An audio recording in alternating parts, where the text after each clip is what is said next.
Finding and modifying WordPress permalinks is essential for optimizing your website's URL structure. Permalinks are the permanent URLs of your posts, pages, and other content. Here's how to locate and adjust them. Log into WordPress admin. Go to yourdomain.com/wp-admin and log in. Navigate to Permalink settings. From the dashboard, go to Settings, Permalinks. View current permalink structure.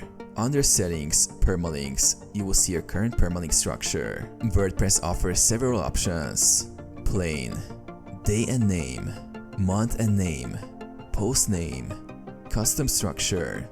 Allows you to define your own structure, such as including categories or tags.